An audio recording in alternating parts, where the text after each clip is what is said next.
folks, Jonathan here. A few things. Been really sick here lately, and I think everybody around has, so it's nothing, you know, too important, but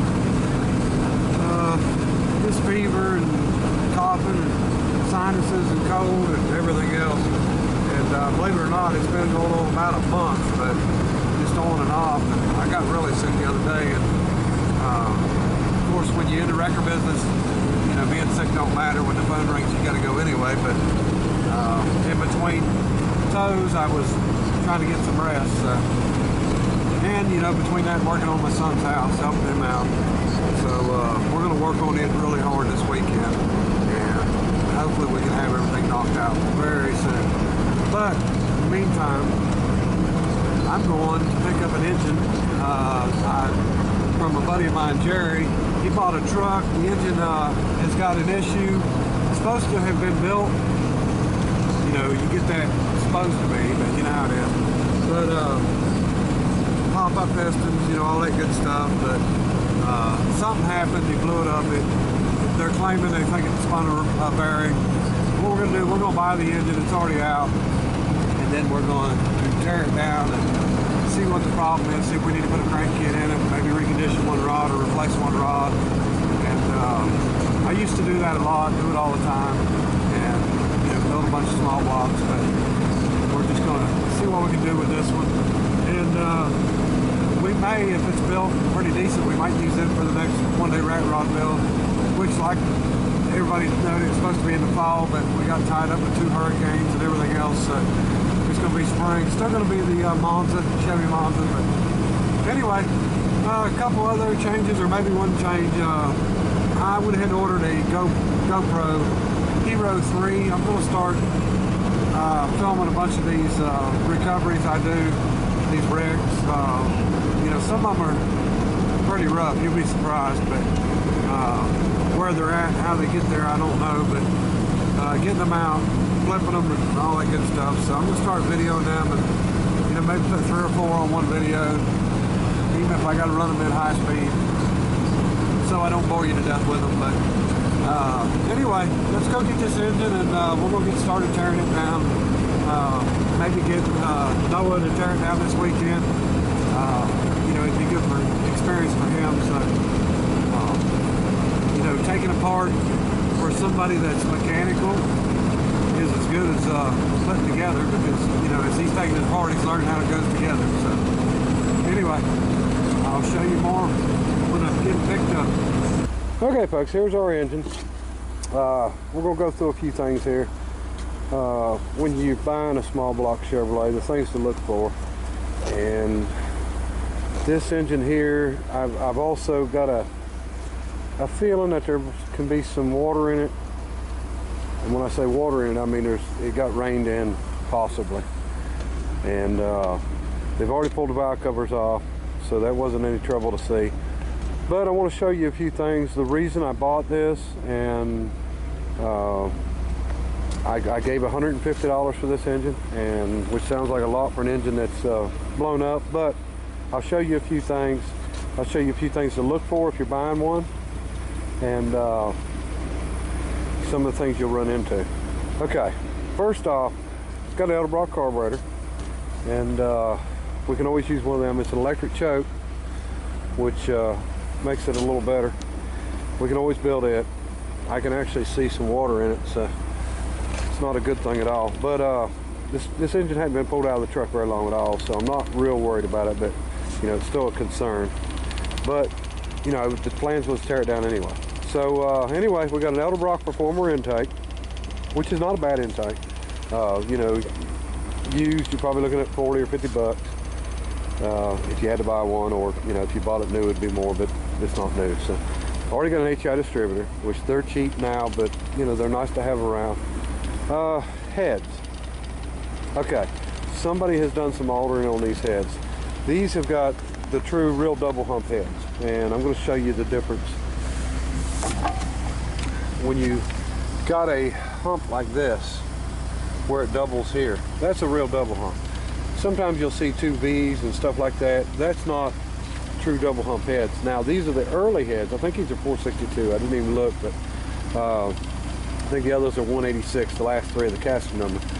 But the difference is you see there's no bolt holes back here. This head would have one hole for the alternator, and this head would have holes for the generator or alternator bracket. And so these heads are pre, what, 68, I think, somewhere around in there. And let me see, somebody has drilled end tap and went all the way through to bolt the alternator on. And I don't know if they went all the way through on the on the power steering pump or not. It don't look like it, but looks like they've gotten at least 2 bolts. That's for the, well, that's the air conditioning bracket on this one. But anyway, they did bolt some stuff on the heads that ain't supposed to be there, but that's okay. Let's look at the casting. Okay, the casting 86 is going to be a 1966 model heads, 462 casting, and for the last 3 digits. And the 186 would be the double hump for the later model, you know, 300, 350 horse, 325 horse, whatever they were, 350s and 327s with the accessory bolt holes at the front. Okay, now as for the block, a few things on it. First thing, you just look at the casting number and you see the last 3 digits is 010. Automatically tells you it's 350. You know, that's the 350 casting for the block.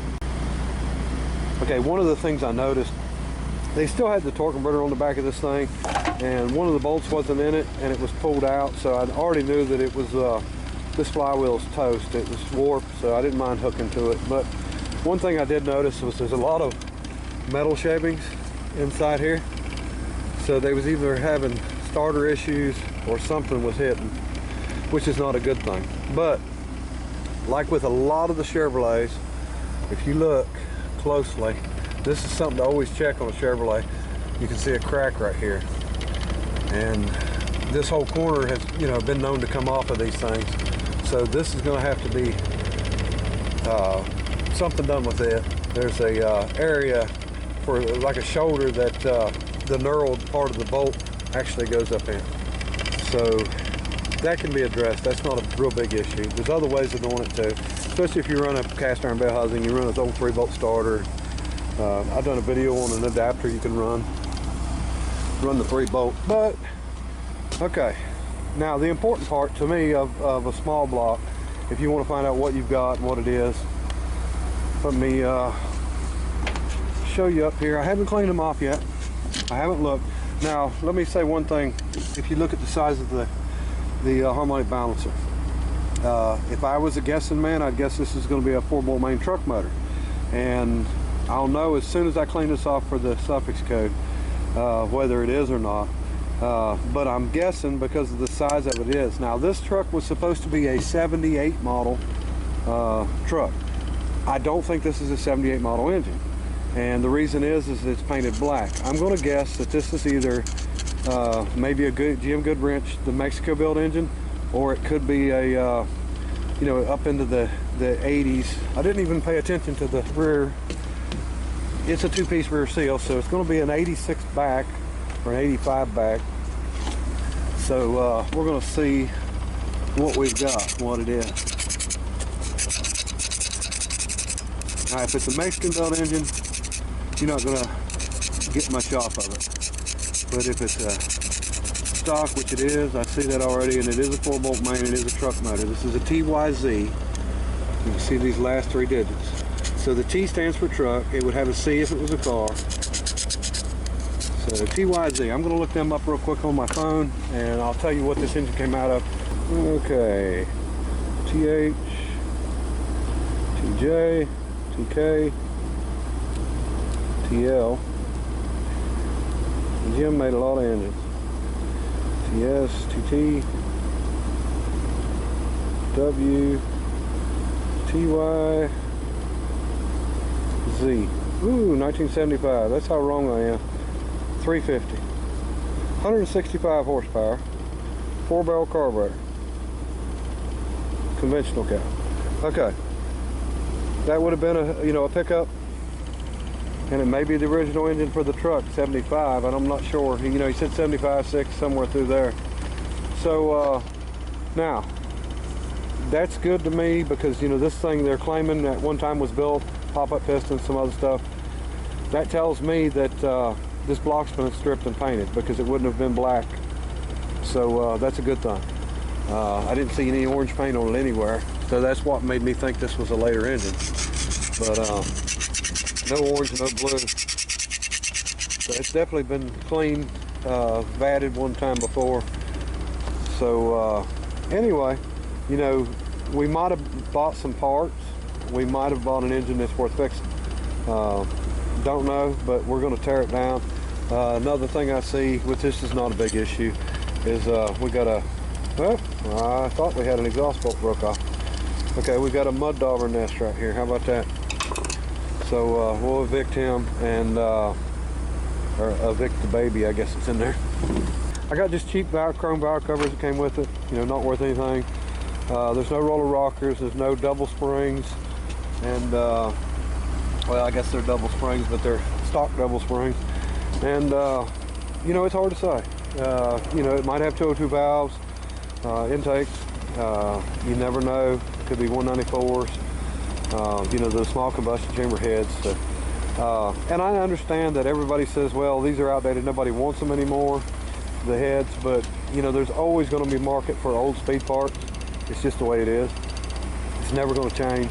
There's always going to be somebody out there that is, you know, looking for a set or wanting a set, wanting to build something old. And you know, things come back. There'll be fads back on, you know, small blocks with carburetors one day.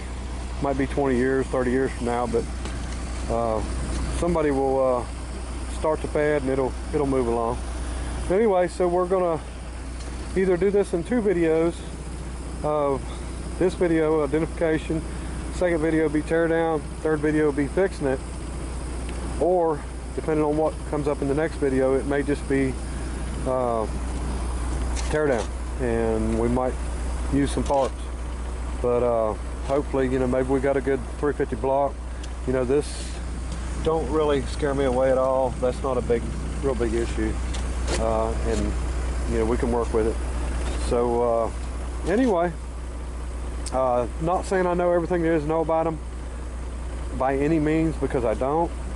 I do know that you know, I've built a lot of small block Chevrolet engines over the years. Used to do them, you know, every weekend. You know, I was working on one, but you know, this is for $150. You know, I really can't get hurt on it just because of the parts that's on it. I do like this motor mount because when you got the fuel pump on, it's got the caged nut in it, and you don't have to try to get up in there. You don't have to take the fuel pump off. Little things like that, you know, that's always a plus. And you know, the fact the carburetor, power steering pump, and distributor was in it, good. But we will we'll get it tore down and see what it looks like and see how bad it is, and go from there. All right, appreciate everybody watching. Till next time, bye.